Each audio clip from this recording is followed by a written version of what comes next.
I'd like to thank the Bard Center and Ivan in particular for inviting me, and especially Marc LeBlanc for helping to make it possible. I'm very delighted to be here at this wonderful center. I hear great things about what's going on here. And I'm very happy to be back in my natal home, New York City. And it was through my experience as a child in the museums of New York City that I first developed an interest in material culture, in art, in archaeology, and all the things that propelled me into my career. It was a capstone experience, however, as an exchange student in 1966 as an exchange student to Peru that started my journey. And what I want to do tonight is talk about archaeology, museums, and tourism in a way that offers a kind of introduction. When Ivan asked me to come and speak, he at first suggested maybe I could talk about the museums at Harvard, and I declined because I was afraid I would incriminate myself in some ways. And I suggested something on museums and tourism and archaeology might be of interest to you. And then having said that, I panicked because I had an issue on how to deal with it. And the more I thought about it, the more I realized that, as scholars tend to say, it's complicated. So what I'm going to do is give a sort of general narrative of how I see the course of archaeological studies and how they relate to museums over the last century or so, up to the modern day. But packed in there are a lot of other issues and a lot of other questions that I can only briefly allude to that perhaps we can bring out in conversation. Now, of course, any conversation about tourism and archaeology in Peru naturally raises the issue of Machu Picchu. And, of course, the vast majority of tourists who go to Peru go with the intention of seeing Machu Picchu. I tried to look up statistics on visitation of Machu Picchu. It's actually very difficult to do. Those figures are very hard to find. But at times in the past, there have been as much as 400,000 people a year visiting Machu Picchu. And who would not go to Machu Picchu if one were going to Peru? It is the cash cow of archaeology and tourism in Peru, and it has gone from 1911 discovery by Hiram Bingham to modern day New Agers grokking on the same stones that were once exposed through machetes 100 and a couple of years ago. But there is a larger other Peru that is less seen, although it's gaining more attention as time goes by, and that is the North Coast. So a little geography here. The coast of Peru, or Peru in general, is about the size of France. Most of it is tropical forest, but it is known perhaps best for the Andes Mountains, wherein lies, of course, Machu Picchu down here near Cusco, further down actually. And it is also known, though perhaps not as well known, by its coastal river valleys that run kind of like teeth on a comb, roughly in parallel sequence through the coastal desert. And the desert is a result of the interaction of the waters of the Pacific and the high Andes Mountains. So this is the area we're going to discuss, the North Coast. Not very clearly defined usually, but from about the Cosma Valley here all the way up to the Ecuadorian border. And that coastal strip is very narrow in places because those Andes foothills come down to the sea. But here you can see, for example, this patch of irrigated land. This is the Viru Valley that spills out of the foothills down to the coast. And then we have a strip of desert followed by the next one and another here in clouds and so forth. And it was in these valleys that early civilization developed. The earliest known archaeological finds in Peru come from coastal valleys such as this. It was probably a process of multiple interactions between the coast, highlands, and tropical forests that resulted in early complexity in Peru. And of course, complexity is a loaded term, but for brevity's sake, complex societies, civilization starts early in Peru. By 3000 BC, we have large archaeological complexes, ceremonial complexes, and it takes off from there. Now, we all know the story of the conquest of Peru by the Spanish. Oftentimes, there's a long blank after that. One of the interesting processes that took place early on is that the Spanish who owned the haciendas in the river valleys in Peru, by the 19th century, mostly had deserted them. And in many parts of the North Coast, they had been replaced by Germans, in many cases. And partly through the work of explorers like Humboldt and a German proclivity to go out and see the world, many of these valleys were populated by Germans running the haciendas themselves. And there were a suite of explorers and adventurers. And one of these early Germans in Peru established on the North Coast one of the earliest museums, the Bruning Museum in Chiclayo. And there are two major cities on the North Coast, Chiclayo, which I've indicated here, in the Lambayeque Valley, and Trujillo down here, which we'll see later as the slides progress. Bruning was interested in everything. He took early photographs of everyday life. He was interested in the practices of campesinos, of the use of balsa rafts, as we see here, and in archaeology. And in this early phase in the 19th century, archaeology was often aided by looting. Looting, as we think of it today, was a common practice. It was seen as the equivalent of mining, and the term looting wasn't used. The equivalent term in Peruvian Spanish is to huacayar.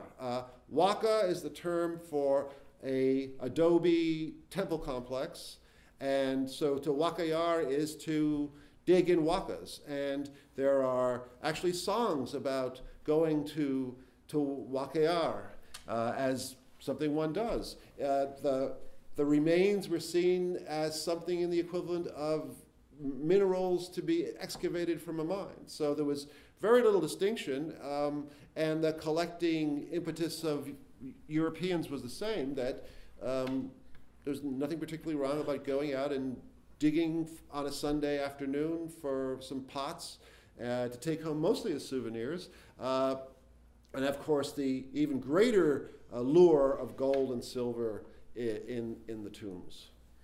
The first real archaeological excavations in Peru by a professional were also done by a German, Max Uhle, a German who had learned of the wonders of these incredible remains on the coast of Peru due to its dry preservation qualities, from two other Germans who had done some work, Huaqueando, near Lima, and his name was Max Uhle, Uhle being the common Spanish pronunciation. And he excavated at a site near the town of Trujillo, one of the Spanish capitals, at a site now known as the Huacas de Moche, sometimes known also as the Huaca de la Luna here, as you see it today, and the Huaca del Sol here. Two large adobe mounds, temples.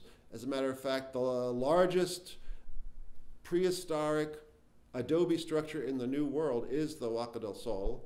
In 1900, his excavations were brief, but they were professional, and he later went on to work in the San Francisco Bay Area, as a matter of fact, at a shell mound there.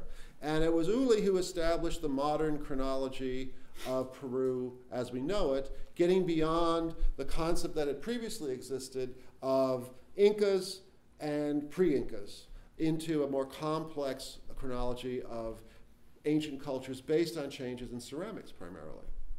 And it was this initial work at the Huacas de Moche that stimulated and set the stage for future research, although there was a long lag time between 1900 and the next phase of research. This is a photograph, a modern photograph of the Huaca del Sol, and you can see it's a pretty large mound, over 1 million adobe bricks in it, and evidence suggests it was built in a relatively few stages. As a matter, and the photograph is taken from the Huaca de la Luna, which is also quite large, with a large urban area in between. You can see some of the urban excavations which have only recently been carried out here.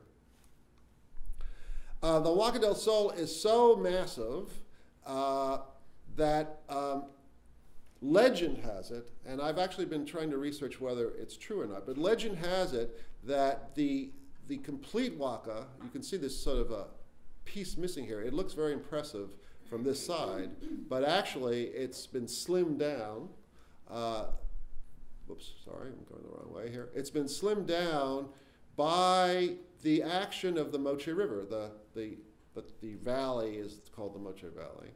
And legend has it that the Huaca del Sol was reduced in size by a diversion of the Moche River to eat it away by an early Spanish hacienda owner who found it the most convenient way of mining his site. Whether it's true or not, I don't know. But it certainly has been eroded away. It was even larger in antiquity. And here you can see the Huaca de la Luna, which has been the area of concentrated work for about the last 20 years, a subject we'll get to recently. There was, after Ule, a long period of time of not much research on the north coast of Peru. It was Peruvian academic archaeology was not well supported in the universities. It was amateurs mostly who did it.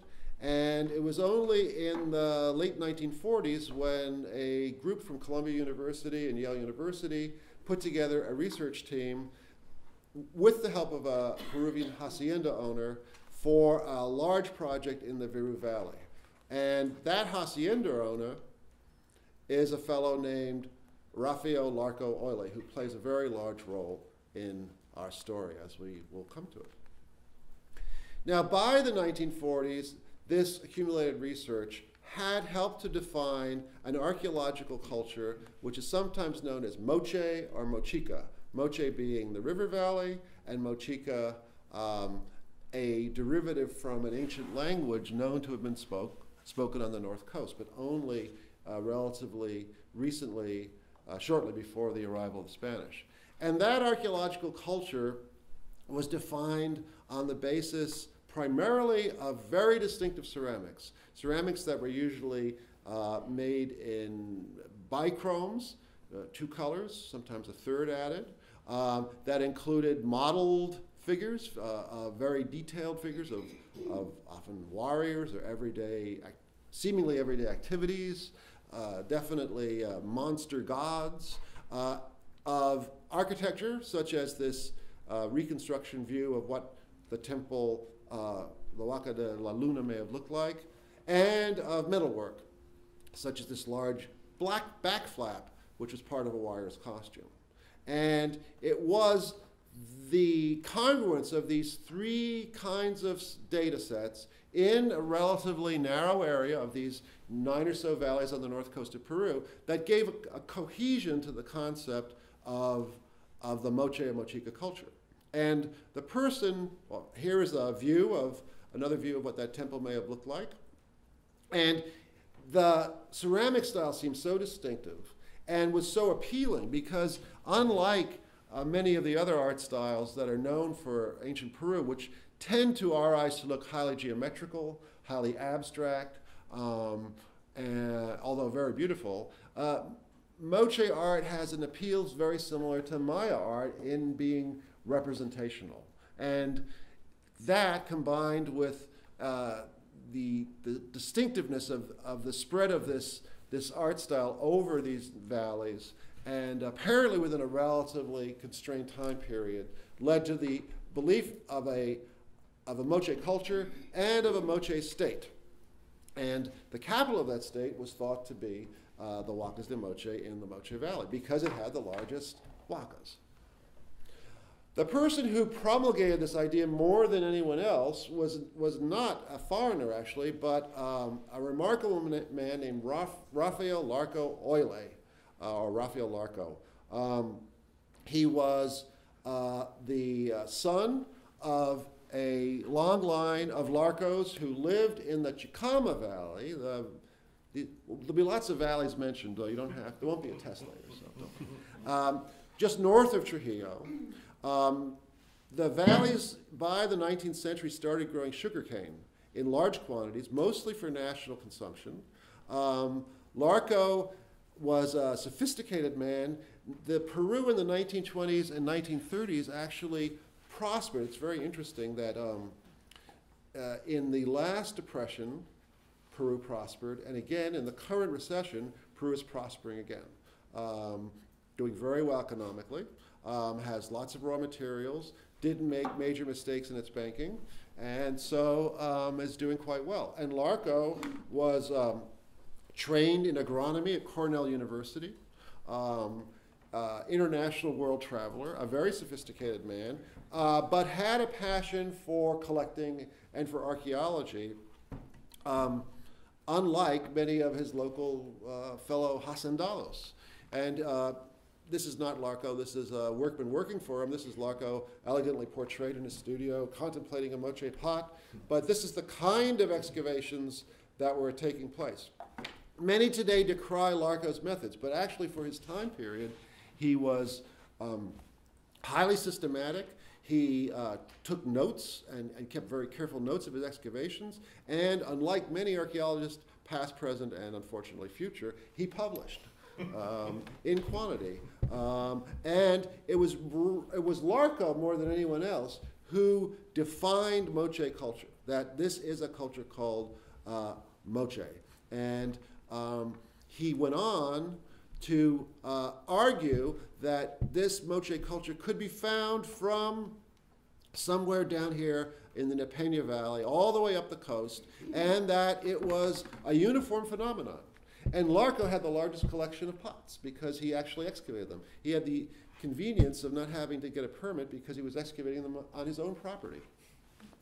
Although all you needed for a permit in those days was a handshake. And Larco created this 5-phase chronology of changing ceramic styles. So these are known as stirrup spout vessels for perhaps an obvious reason that the spouts resemble stirrups. Archaeologists are not very original, most of the things to say. And we also tend to divide things by numbers or early, middle, and late. And Larco, on the basis of changing styles of stirrup spouts, on changing styles of the decorative techniques, divided moche ceramics and moche culture into 5 phases, which he saw as temporal. So moche first is earlier, moche 5 is later. And there is the regions. And of course, archaeologists working in prehistory with no written records need some way to talk about units that can be compared one to another, and so an archaeological culture is born. Archaeological cultures are, by definition, fabrications. The idea was pioneered by a guy named Gordon Childe, actually, in England, around the same time period, in that you have distinct artifact styles, or styles of material culture, in limited space and limited time. And this is a fiction, it's a creation. Childe knew from the start that these were not necessarily the same units that were the means of identity of the people who made them, that the ethnic identities, the linguistic identities, racial, political units may have been quite different than what the archaeologist defines as an archaeological culture. What happens, however, time and time again, happened in the past, happened today, probably will happen in the future, is that it is very easy to start to think of these archaeological cultures as real, as having a reality, and to start applying ethnic, political, and so forth identities to them. And Larco, in particular, not uncommon to his day, had that view. And I hate it when people who give slideshows then read what they put up on the slide, so I won't read this. But this is Larco's, translated into English by myself, summary view of the Moche. And he saw the Moche as this great culture, this great pride of Peru. He was constructing a national narrative. Think again, it's the 1920s, it's the 1930s. Peru is at a point, it's a prosperous time for Peru.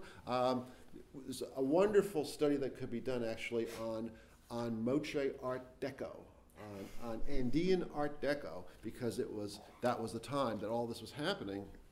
And I don't think it was conscious on Larco's part, but he was participating in building a national narrative, a national sense of identity, and the Moche were key to it, and they were North Coast. They were not Highland. And another angle that's very interesting in all this discussion is at the same time there was another prominent archaeologist named Julio C. Tello, who was a Highlander who was proposing that the origins of Peruvian culture were in the highlands. And Larco was arguing that they were on the coast. A civilization earlier than Moche. It's a whole separate discussion. And these two, Larco and Tello, were vying to put forth the mother culture of Peru as being either in the highlands or the coast, and they just went their merry ways mostly. They didn't really argue about it. They just published separately and never really talked to one another. So this was part of the incentive for thinking of Mochica as a reality. And so here we have the capital of the Moche culture in the Huacas del Moche that we've seen. And this is a modern rendition of a Moche battle and the extension of the Moche Empire southwards, but also northwards, originally in Larco's view. And there was lots to support this. This is a rollout drawing from a ceramic vessel of a painted scene, and Moche representations of battle and warriors are very, very common. So the idea that this was a militaristic society and that it was a conquest society fit with what was actually seen in the archaeology. In the town of Chiclín, which was originally the hacienda of Larco's hacienda, he built a museum. And here is just what we were talking about, an example of Moche Art Deco. The building has fallen into ruin, although there are plans out here to try and revitalize it. And the plaza itself is also done in the same style, and that's actually been just refurbished very lately. Part of the reason why the original attempt by Larco to establish a museum in his hometown of Chiclín failed is because no one came and visited it. Where were the tourists going? Machu Picchu. Not many tourists on the north coast of Peru. And Larco wanted a larger audience than just the national audience, although even nationally, few people in the 40s and 50s, the travel was slow and laborious. So Larco decided that you put your museum where the action is, and established a museum in Lima, in the equivalent of Brooklyn in Lima. It's not in the heart of town. It's in not in a suburb, but in a sort of one of the, I guess outer boroughs would be unfair, but not about a 20-minute cab ride from downtown Lima if the traffic's good. He actually bought an old hacienda. This is the hacienda building, and that hacienda building was built on top of a huaca, a local huaca in Lima. So we have the imposition of a North Coast vision of archaeological materials to create a national identity by moving that museum to the capital. And this ties in with a lot of Peruvian history in that Peru's model for governance was based on a French model, partly because of its wars of independence starting in 1821, whereas inspired as much by France as by the United States. For those of you who've been to Lima, it might seem incredible to believe, but Lima used to style itself as the Paris of South America. The ladies of Lima were said to have the latest Paris fashions. And when I went to Peru in 1966, I was very young, by the way, all the school children carried French books as their second language. So, and like France, everything was commanded and controlled from the center, from Lima itself. So Larco saw, they say, in France, you know what every child is reading at 9 a.m. In school simultaneously because it's all being dictated from Paris. Same thing's true in Lima. It's very Lima-centric, and so the museum went to Lima. And it's mostly Moche artifacts. The museum, by the way, was established in 1966. It was named after Larco's father. So the museum is the Rafael Larco Herrera Museum, which was Rafael Larco's father. And it has, in the last 10 years, been totally revitalized and modernized. It's a beautiful museum. It's the museum to visit if you're in Lima.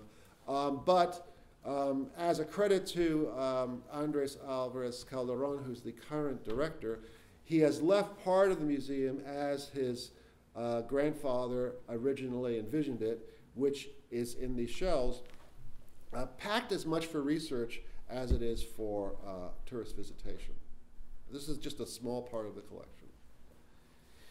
So it was Larco who created the vision of the Moche, the concept of the Moche, and his view was in accord with that of North American and European archaeologists who came to Peru.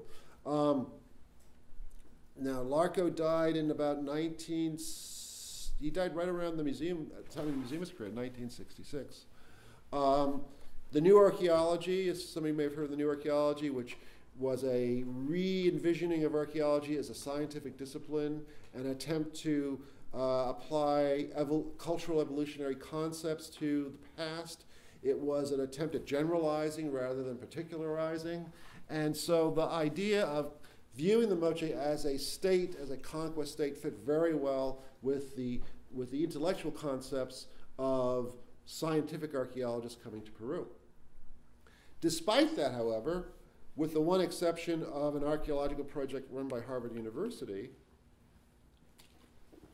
which was highly scientist and not very interested in art, not very interested in materiality, mostly interested in looking at the issue of settlement pattern organizations and proving the idea of this state system, which they'd already proven to themselves.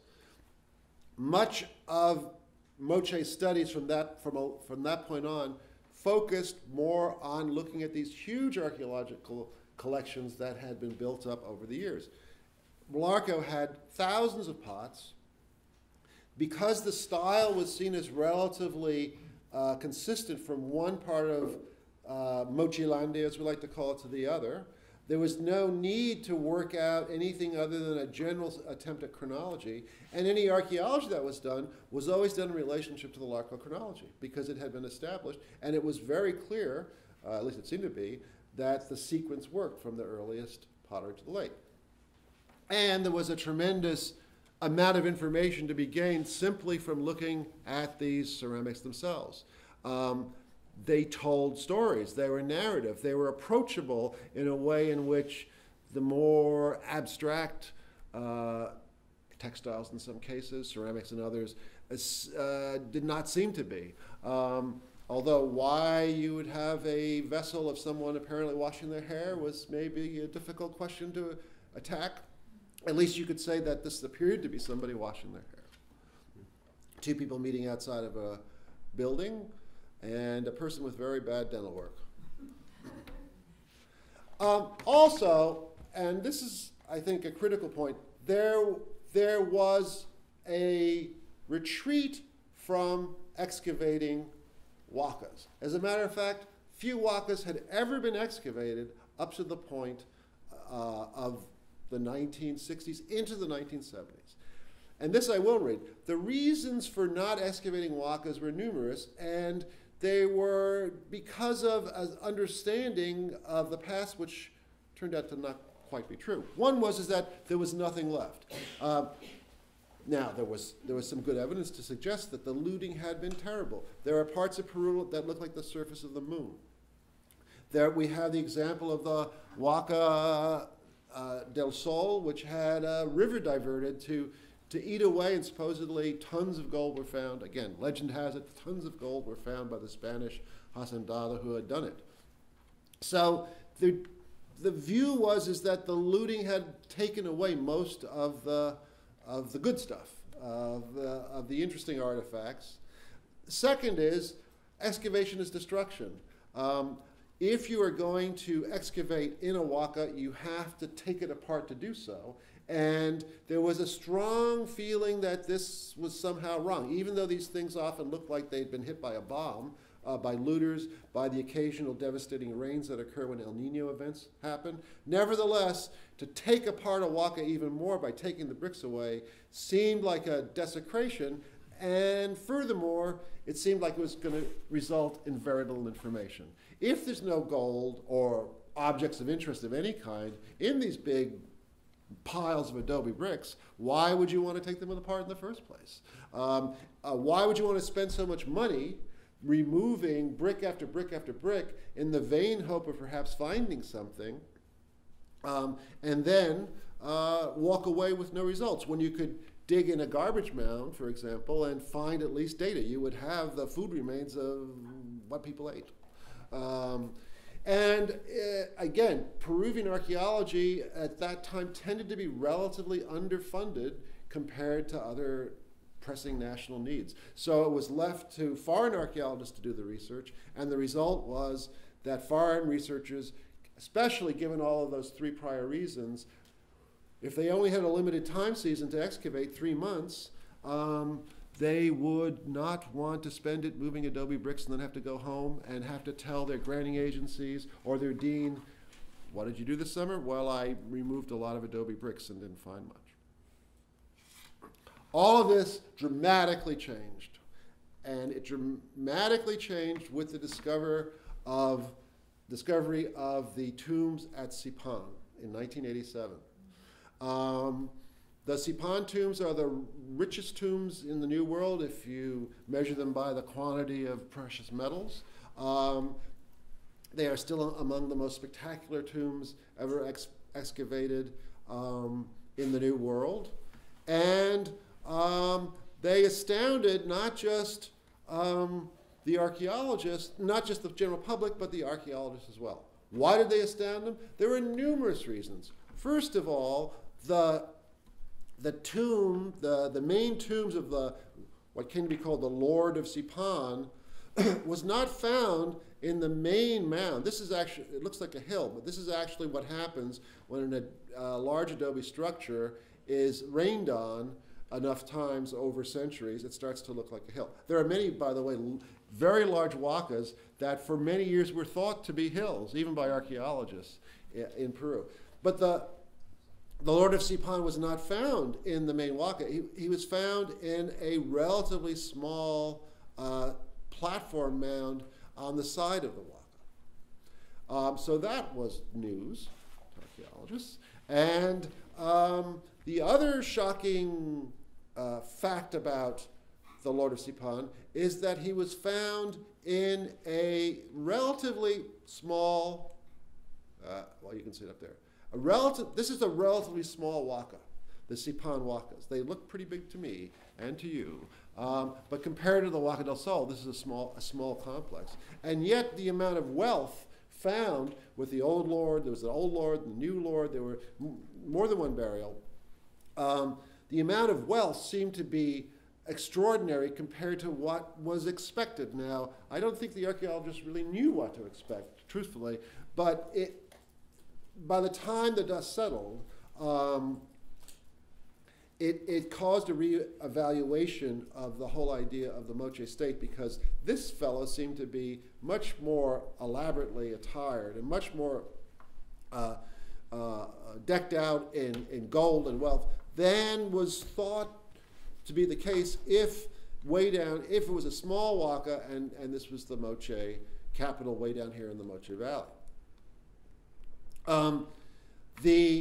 The Sipan discoveries also opened up a whole new linkage between the archaeology and the art, because scenes such as this one, again, a rollout from a ceramic vessel, now could be linked to actual archaeological data. For years it was known there were a few objects, for example, these kinds of goblets, a couple had been found that could be linked to scenes such as this of a presentation of a goblet by these deities or priests and priestesses dressed as deities to this other deity here.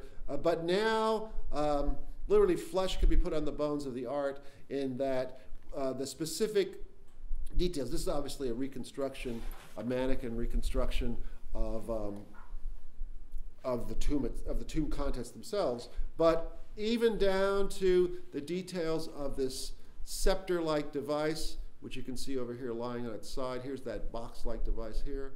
And then the bottom end has a chisel, like a knife on it here.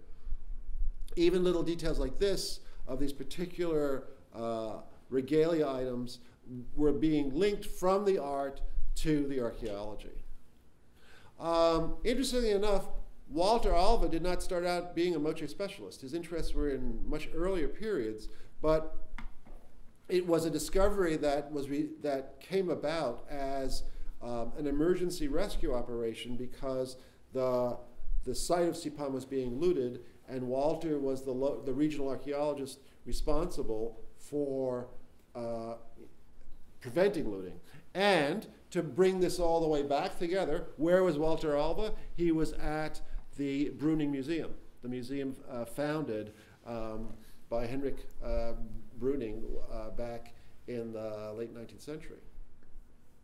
The discovery of the tombs of Sipan has resulted in the growth of museums throughout the north coast of Peru, and not just the growth of museums, but a return to excavating temples and huacas. And it's very interesting to think about, because this has led Moche archaeology to be somewhat topsy-turvy from the normal course of things. If you think of Egyptian archaeology, or you think of Mesopotamian archaeology, archaeologists, or people passing them off as antiquarians, started excavating the big tombs first. We think of all the discoveries in the royal crypt at Ur, Sir Leonard Woolley, and famous, of course, Carter with Tutankhamun. The big tombs get excavated first, and you kind of work yourself from the top down. The archaeologists find these elaborate tombs, they get attention for their cultures, and then several years later someone says, what about the little people? Why are we digging the little sites? And then eventually someone does. Moche archaeology is almost the reverse, in that it's only starting in the late 80s that people actually realized they could go back to the huacas and that there were things there to excavate, that the looters hadn't gotten everything. It turns out the looters weren't as smart as the archaeologists thought they were. And it's also interesting because the late 1980s is the time when the guerrilla movement, the Sendero Luminoso, starts to grow in Peru. And I think this is much more important in terms of the process of what has happened in Peruvian archaeology and in museums than perhaps has been given attention to heretofore, in that the tombs are discovered in 1987. It is not for several years after that that the money is raised and that the archaeology actually takes place to excavate these tombs. They cannot be excavated in a day. They take many months to excavate, And so the process of excavation, the process of developing the museums is all taking place really in the early 1990s, not in the late 1980s. And that's exactly the time when the Shining Path guerrilla movement starts to grow in Peru, and when foreign archaeologists start to be concerned about their lives in working in Peru. That sets the stage for a radical transformation in who's doing archaeology in Peru, because it's at this point that Peruvian archaeologists start taking the lead in these projects. They now have the international attention of finding spectacular tombs. They now have the funds available from the National Geographic Society, from UNESCO, to excavate and to produce museums. They have support from the national government that they never had before either, because now more than ever, by the way, we need a sense of national identity, because our identity is being undermined by Sendero Luminoso. And frankly, the gringos aren't coming anymore because they're afraid of Sendero Luminoso. So all of these things occurring simultaneously leads to this tremendous growth of museums in Peru and Huaca excavation in very professional scientific ways. Now, there's another angle to the story, however, because, as I mentioned, there is this centrist pull in the way things get done in Peru. And the Sipan site itself is about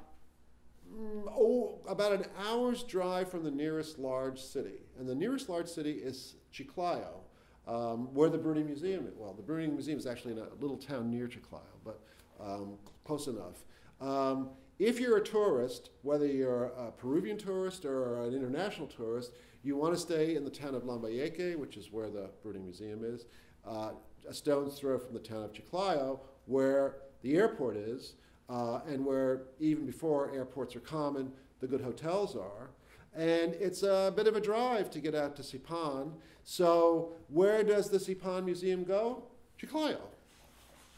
The Tumbas Reales, the royal tombs of Sipan, with this spectacular architecture, is located in Lambayeque, near Chiclayo, for the convenience of tourists, but that means that very few tourists actually get out to see Sipan.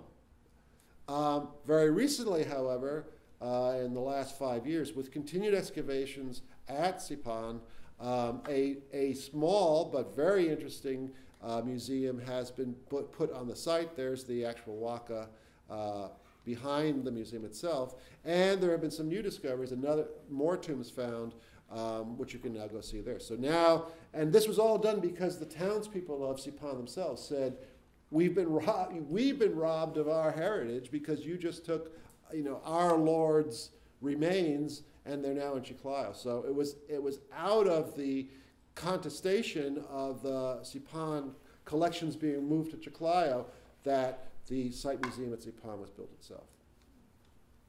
Now, there are many other projects going on in Peru as a result of this change. One of the most spectacular and long-lived, also now over 20 years old, is the site of San Jose de Moro, Peru, which is not concentrated so much on architecture, but on a series of tombs that were placed in front of architecture over the course of centuries, probably by local lords and local elites who came to this Huaca Center as their local church, if you will.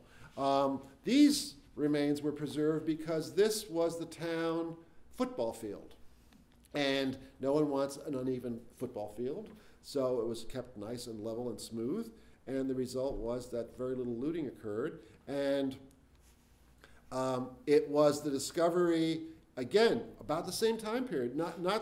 Once Sipan happened in 1987, very quickly people started excavating tombs, going back to Huacas. And this was a spectacular burial found in the early 1990s of a woman who was decked out in metal objects that followed the details of this figure in that scene we saw previously. This was used to be referred to as a jester cap, and had been identified through a whole long chain of iconographic linkages as a priestess even before the discoveries. But what was exciting was, while she had been identified as a priestess or a goddess from art historical investigation of the representations, here was an example, once again, that these Moche elites had actually dressed in the costumes of deities as part of the rituals. And furthermore, it was interesting because it was one of the first concrete examples of the important role of women in Moche ritual life, as seen again in the art, but confirmed over and over again archaeologically. This, by the way, is a reconstruction of what this tomb looked like, a little clearer. The person behind the projects is Dr. Luis Jaime Castillo of the Catholic University of Peru, and I told Larry Coben, who's here tonight, that I realized that I should have put in a plug for his Sustainable Preservation Initiative program, because it is through that effort that this research has been supported recently and developed. And it's a sterling example of a completely different approach, very different from the Tumbes Reales de Sipan, which is a very modern museum, as you saw with Starkitect-style architecture. I don't know if you noticed it, but the entire experience within the museum is dramatic in that objects are put in very dark rooms with spotlights, with very little information, so that it's a lot of shiny gold.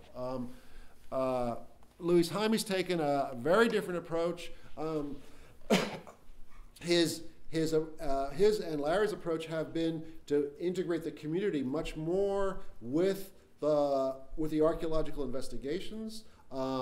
It's a small community away from a major town, like Sipan, but in this case the idea is to bring local people into the archaeological project, not just through using them as laborers, which is of course very common, but also in terms of education programs.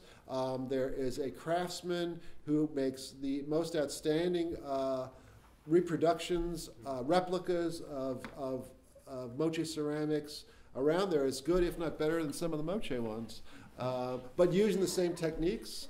There's a plan to have a visitor experience in which the visitor will have an open-air museum experience by walking through the town as part of their experience, so that they will engage with townspeople. So an attempt at inclusion and participation with contemporary people at San Jose de Moro, rather than simply going to a Starkitect museum and leaving. So another approach, highly successful, and also a continual field school program every summer that Harvard is participating in, as well as people from around the world. All of these works have radically changed people's views, Peruvians' views of their past. When I went to Peru in 1966, as an exchange student, my upper middle class Lima family, my peer, my teenage peer, said to me,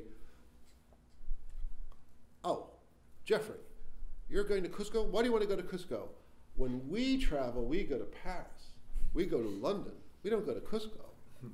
And I spoke to my Peruvian father, and he said, "Why do you want to do that?" And I came back 10 years later, and it was 1976 then, and I was now a graduate student about to do my project. And he said to me, "Why do you want to study these things? These are just Indians." And I said, "But Machu Picchu, everyone knows Machu Picchu. Cusco's an amazing city, and I said, you deserve it yourself. You should go and see these things yourself." I came back a couple of years later, and he said, he was an older gentleman. He said, "Jeffrey, I went to see Cusco and Machu Picchu, and you're right, they're wonderful, absolutely amazing. Those Incas were incredible. Not like those Indians today. And not like any other Indians. But these activities, these museums, and this archaeology, on the North Coast at least, is starting to give a time depth and a pride locally that is unimaginable, was unimaginable 30 years ago. And here, for example, at one of the major intersections in Chepén, the nearest town to the San Jose de Moro project, is the statue of the priestess in the ovalo, the traffic circle. And this is not the only case. There are many cases where local archaeological figures are being now celebrated by local people. This was not done by the archaeological project. This was done by local people seeing this as a source of pride and a source of dollars because it brings tourists.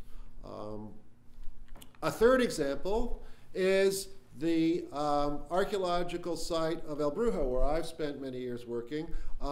Very spectacular location on the edge of the sea, on an upraised terrace of pure desert, and yet at one time this place was teeming with people living by the ocean with these two large huacas, both of which are moche. Another woman burial, high-ranking woman burial, known as the Senora de Cao. Cao is the name of the nearby town, Magdalena Cao, who is buried in this spectacular painted chamber or patio. And this has stimulated another building project for museums. This is what the Huaca Viejo looked like. And again, all of these things started about 1990. The mound, of course, had been known, had never been unknown. It was always there. It had been known since Spanish times and before, but by the 19th century, the adobe had crumbled and it resembled one of these hills. The archaeological project in 1990 exposed some rather spectacular murals, which were covered with this temporary covering. And then, so I say known since, I don't know when, it was rediscovered in 1990. And this is it today, with a spectacular canopy designed by a French architect, designed to completely provide an unobstructed view of the front murals of the structure, and a museum just off of camera here, purpose-built to house the Senora de Cao. Modular units, and this was done not by independent government-sponsored, internationally sponsored funding such as the Tumbas Reales, nor was it done on a small scale but locally involved effort as in the San Jose de Moro, but it was done actually by a foundation, the Fundación Vice, which is a business firm in Lima, which has supported research at the site since 1990, and then underwritten the museum and the discovery of the Senora de Cao and the building of the TARP. Even so, I should mention, there's still low-tech, plenty of low-tech, such as painting all the stones white in the entryway anytime someone important's coming, which is going on here. And so finally, we return back to the Huacas de Moche, which also have revealed spectacular murals, very similar to the ones at Huaca Viejo, although more of them and in better shape. And they are absolutely stunning. They are providing tremendous amounts of information about Moche art, Moche society, and Moche archaeology. And again, another massive building effort, funded for many years by the largest beer company in Peru, but now with some international monies, also monies from France and the national government. And Santiago Seda, the professor at the National University of Peru, Trujillo, has just completed his own museum, and again, more of a Tumbes Reales approach, a large-scale museum designed. It's even bigger than it looks here because you can see how far it extends back here. Designed for growth, as Santiago told me, and definitely with a high volume of tourists because it is in Trujillo, that other major capital, city on the north coast of Peru. Interesting to note and important to emphasize that every one of these major museums is being done by Peruvians. From Santiago Seda in Trujillo to the archaeologists at the Fundación Vice at El Brujo, to Luis Jaime Castillo at San Jose de Moro, and to Walter Albert Sipan. So while the whole Yale project has perhaps given a sense of unquiet and conflict, all of these projects are being done by Peruvians. They're being done in collaboration with foreigners such as Larry Coben and myself and many others. It really is a new dawn. It's been a long time coming, but a new era in both museology and in national pride and culture in Peru. It leads, however, us back to some other interesting academic questions. This is the vengeance or the revenge of the Señor de Sipan against the looters. Here are the looters, you can see, and the Lord of Sipan is a little annoyed today. Because, ironically, at the same time that this national identity is finally being confirmed and this deep history and prehistory of the north coast of Peru is being affirmed and established, all the archaeology that's been done to create it is deconstructing the concept of the Moche. Because what was once thought of as a uniform Moche phenomenon, state, if you will, that stretched all along this coast, is now being pieced apart as many separate Moches at different times and in different places, because the Larco chronology turned out not to be as solid and reliable as everyone had thought. Obviously, once you start getting into the weeds and looking at the details, this always happened. The more we know, the more we can be specific and refined, and the less general we are. So all of the archaeology that was being done as a result of looking for this Moche phenomenon has resulted in the Moche phenomenon itself starting to fall apart into something else, at least, than a uniform state. It's a much more complicated story of what Moche was. But the narrative for tourists, and even for the nation, still is lagging in this sense of this great, uniform, powerful culture. And here's one example that these different styles, which previously might have been pulled together in that long chain, the sequential chain of Larcos, now we have more styles we didn't know about before, for one thing. And secondly, we've been able to demonstrate that there is that the differences that Larco saw that were chronological are as much geographical and contemporaneous. So these tend to be, this style is actually distinctly from San Jose de Moro, as a matter of fact. It was once thought to be much more widespread, whereas this style is more commonly found at El Brujo and a couple of other nearby sites, and so forth and so on. So the one Moche is becoming the many Moches. Even this is actually somewhat out of date, but it gives a demonstration of how this idea of a single Moche phenomenon is starting to break up. But it certainly shows that there's lots more to Peru than simply the Inca. Another whole area of discussion that I just thought I would touch upon because it reflects my current research interest is coming to terms with the colonial past. Prehistory in some ways is very safe because it's removed and it's distant and it's, let's call it dead. But the colonial past has a sense of presence to it that's still very vital in Peru, and how that will be worked out is something that was the topic of a whole other discussion. But it's coming to fruition too, because historical archaeology is starting to be done, and a recognition that there is something to know about the colonial past that is not just in the histories written by conquistadors, but is in the ground left by the people who actually lived it, is another phenomenon that's occurring. So we have lots of curious people there and here, and I thank you for your curiosity too.